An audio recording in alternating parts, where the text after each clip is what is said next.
Sims and Matrum. Thank you very much, Steve. Yes, indeed. Welcome along, everybody, to the PUBG Global Invitational S 2021 Survival Tournament. It's a little bit different. It's a little bit weird. It's a little bit wacky. I've no idea how this is going to go down. And as you can see, we already have a circle in play. So it's a little bit more like traditional esports, quote-unquote, as Steve mentioned per se. 4 teams drop in. It's a single elimination bracket. Top 1 advances to the next round, which is going to be quarterfinals, and top 2 advance to the grand finals. My name is Sims. This is Matrum. Matt, good morning, all the way from North America. How are you doing, buddy? Oh, I'm doing good. Just kind of getting a feel for how this is going to go through. Bear with this, chat. We're all being exposed to something entirely different than what we've seen. We've seen variances of this inside of scrims and whatnot, and looks like we might have a little bit of vehicle contest. Nope, looks like LG is already going to go ahead and get the quick play back over towards that in a separation on motorcycle, and it's going to be 2 ships passing in the night as they should get some separation out off of that one. To follow back up kind of with what we were talking about a second ago and about the speed of this first game, I think since it's a little bit new, we're going to see some hesitation from players. No big rushes coming in at the start. And you know, all the other groups are watching these first couple of rounds to get a feel for how this is going to play. So it's kind of exciting to be a part of something new, but that means that there's going to be a lot of, I guess, hesitation on some of these players' parts to try to figure out exactly the most, I guess, the prime way to play the event that we're in right now. Look, I've seen mixed feelings, social media, feedback, everything else that goes along with it. The kind of way to treat this, it's fun. This is the whole premise that we need to go with this one. It's a bit of a break for the players during what is essentially 2 months out in career, maybe even longer. They've been quarantining since, I think it was... That has been favoring them. So starting to make a play back over this direction. Mine's got to be a little bit cautious, but you can see it's pretty open. The other 2 teams are on the opposite side of the hillside, so not going to have vision on anything that's going on, so we're not going to see any third party coming in just quite yet. So AAA and FaZe both playing the low ground closer towards the fields back in the Pachinki area, but now it's starting to just get dividing lines as both teams starting to line up across this hillside, and you got to keep moving in front of that blue zone. That one's taking pretty hard already. Bang in, nade comes in, first knock will fall. Yoon down, next one goes up. Sylvan looking to try and confirm the point while the rest of them spread out.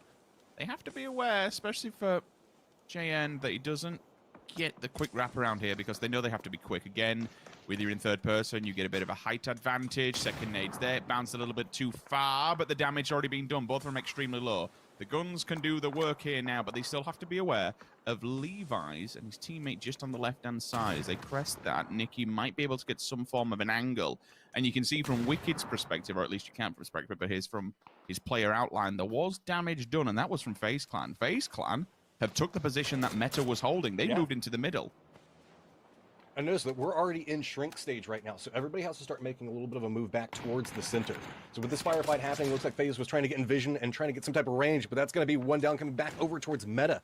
Divine's starting to climb their way up this hillside, and where we're looking at right now, Meta's going to have to be pretty cautious because they're starting to have the potential for a third party coming up back behind them and a potentially fourth party, depending on how FaZe wants to play this.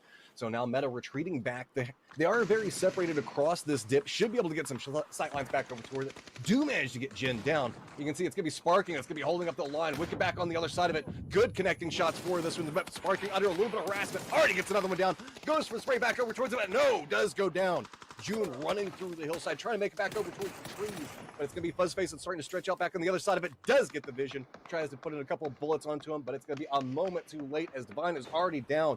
And Meta is trying to get at least some reses back over towards it, but attack all around. Now getting vision and back on FaZe's position. Yeah, Gustav was being the hold for the backline to try and watch AAA and try and keep control of which way they was going to be going. Meta gets Sparking back on the feet. That's good. They're back from essentially a 50% deficit. Here comes the TPP in full effect. Straight over. Has full clear information of what's going on. The nade's open. Now he can just peek. And again, Hypok mentioned it. When it come down to Fuzzface, this is a man who was grinding this game out from the very start, the early days. And TPP would certainly be he's been in first person quite some time. He will not be a stranger to this whatsoever. FaZe have Meta at the door. They are holding them back. Uber's creeping in the smoke to the left-hand side as well. The second nade is good. Silzan back down on his backside. It comes to Wicked to try and hold the line here. Sparking up top. Sparking's already damaged. I'm not seeing the health come out. I'm actually seeing it go down. In fact, that's from the blue side.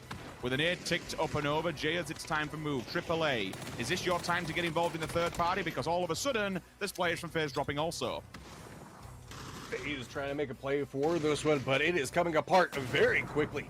AAA coming in at the tail end of this fight. Meta still just trying to survive up at this higher position, but you can see it's Molotovs doing a massive amount of work, and now it's just Uba right up against the blue zone trying to make his way forward, but there are a ton of AAA members out in front of him just trying to creep along this. Everybody's dropped down to the belly, but it's going to be the